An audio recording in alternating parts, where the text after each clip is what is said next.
Social media पर जैन समाज के सबसे लोकप्रिय जैन न्यूज़ चैनल महालक्ष्मी की ओर से आप सभी को सादर मंदिर तीर्थ बढ़ते जा रहे हैं। जिनालयों में जिन प्रतिमाएं बढ़ती जा रही हैं और वास्तव में जैन श्रावक घटते जा रहे हैं, ये असामान्य होता तुलना आज बहुत ज़्यादा रेशो बहुत घटता जा रहा है। अरे एक मंदिर पे 100 श्रावक होने चाहिए, पर आज तो एक प्रतिमा पर एक श्रावक का जैसे सामंजस्य बैठने, हम इस होड़ में आगे बढ़ते जा रहे हैं। परमेश्वर साहब ने सही कहा था, अगर धर्म को सही चलाना है तो इन मंदिरों से ज़्यादा हमें श्रावकों की ज़रूरत है। श्रावक धर्म से यह धर्म चलता है। आज उसी की बात हमने पहुंच गए थे पथरिया चैनल महालक्ष्मी टीम, गणाचार्य श्री विराग सागर और सभी। भावना एक थी कि इतने सारे संतों के एक बार दर्शन कर लें, आत्मसात कर लें, क्योंकि ऐसे बहुत कम क्षण मिल पाते हैं। कुंडलपुर में हुए थे और उसके बाद फिर यह मौका मिला था। तो सवाल सिर्फ यही सामने आ रहा था कि ये विराग, यह क्या संतों की परिकल्पनाएं होती हैं कि चलो एक तीर्थ बना दो, बड़ा करोड़ों रुपए लगा दो।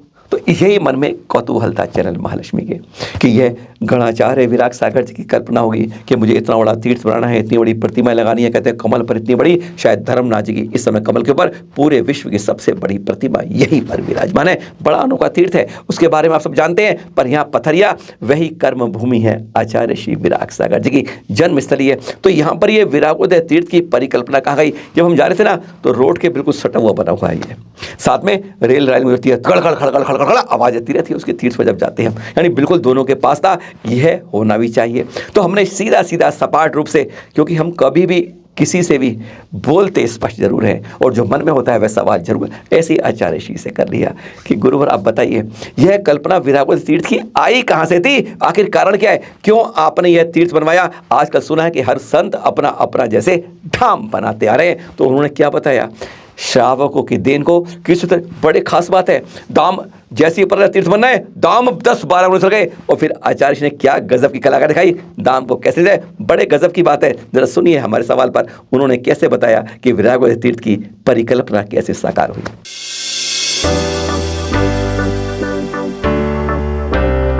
फिर जब हम केकड़ी में थे, केकड़ी में वो 9-9 फीट की पद्मासन, जो अभी कमल मंदिरों में है, वो 2 प्रतिमाएं और 2-2 फीट 4-4 फीट का कमल, ऐसी प्रतिमा लेकर के आ गए। तो जब वो प्रतिमा लेकर के आए तो उस समय में भी उन्होंने कहा प्रतिमा देख लीजिए। मैंने प्रतिमा तो देखी, मैंने कहाँ ले जा रहे हो? बोले पथरिया। मैंने पथरिया वालों से भी कोई आपकी बात हुई क्या? बात तो किसी से नहीं हुई। फिर मैंने कहा बिना बात के तुम प्रतिमा कैसे ले जा रहे हो? बोले वो तो हम बात कर लेंगे और पथरिया किसी मंदिर में विराजमान करेंगे। मैंने कहा मंदिर 12 फीट से ऊंचे कोई नहीं है हर मंदिरों की। अच्छा, कहीं छत है इतनी ऊंची, इससे ऊंचे कुछ नहीं है। और अक्सर का मंदिर दूसरी मंजिल में है, 7-8 मंदिर हैं, सभी की स्थिति है। फिर अब वो जा कर के देखेंगे। फिर यहाँ पर आए, फिर उनकी चर्चा हुई समाज से, बात वही की वही निकली। अंत में जा कर के यहाँ एक प्रमोद जी करके हैं बारदाना वाले, प्रमोद जी हार्डवेयर वाले, तो उन्होंने कहा हमारी ज़मीन का यदि उपयोग हो सकता हो, अच्छा, तो मैं ज़मीन दे सकता हूँ। तो वो ज़मीन कुछ साइड में थी। फिर उन्होंने हमसे पूछा, मैंने कि देखो अगर से अलग से ही क्षेत्र बनाना है, अलग से ही कोई स्थान बनाना है, तो ऐसा स्थान देखो जिसमें रोड भी हो और रेलवे लाइन भी हो, कनेक्टिविटी दोनों से हो जाए। हाँ, तो रेलवे लाइन वाले भी दर्शन कर सकते हैं और रोड से यातायात का साधन बना रहेगा। ये चर्चा इतनी फैली कि यहाँ की ज़मीन इतनी कीमती हो गई कि पहले जो हमारे मान लो उस समय ज़मीन की कोई कीमत नहीं थी, 1-2 लाख रुपया एकड़ थी। अच्छा, और 12 लाख तक पहुँच गई। सब लोग घबरा गए, बोले इतनी तो नहीं है कि हम 12 लाख खर्च करें एक एकड़ में। फिर मैंने तरीका निकाला, मैंने कि घबराओ नहीं, हम तरीका बतलाते हैं।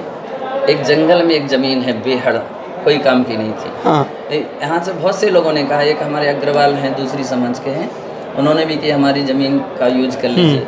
पहाड़ी है, पहाड़ी वालों ने भी कहा। तो मैंने तैयार नहीं हुआ, मैंने कि जंगल की ज़मीन ले लो, प्रचार कर दो कि ज़मीन मिल गई। अच्छा, तो प्रचार हो गया, क्षेत्र वहाँ बनेगा, क्षेत्र वहाँ बनेगा। तो यहाँ के सब दाम नीचे आ गए, बहुत नीचे आ गए।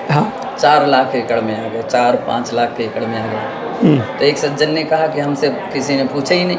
अच्छा, अगर कहते तो हम ये ज़मीन दे देते हैं। हम जो भी देते 4 लाख एकड़ में दे देते।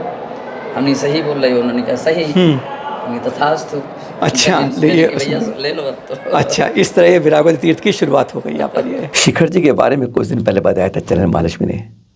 अब तक तो वहाँ तीर्थ तीर्थ तीर्थ, मंदिर मंदिर मंदिर ही थे, पर वहाँ पर 2 कल्याणकारी योजनाओं की शुरुआत होकर बहुत सुंदर कर दिया गया। एक आचार्य श्री ने वहाँ पर 100 बेड का अस्पताल की घोषणा की, तो दूसरे मुनि श्री प्रमाण साहब जी ने 800 स्कूलों के बच्चों के साथ 12वीं तक के स्कूल की घोषणा कर दी।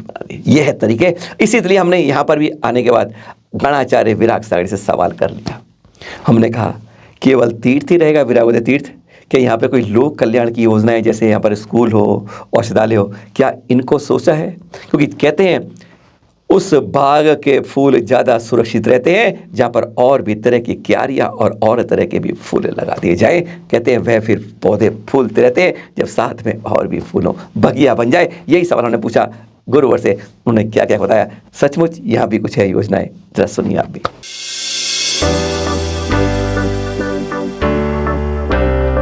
करीब 400 घर हैं यहाँ। 400 घर हैं, फिर तो स्थिति अच्छी है।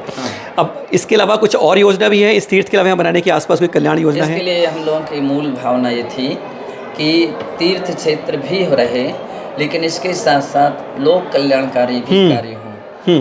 लोक कल्याणकारी कार्य में हॉस्पिटल की एक चर्चा आई थी, औषधालय की। तो हम लोगों ने सबसे पहले औषधालय, हॉस्पिटल तो नहीं, औषधालय से शुरू कर दिया।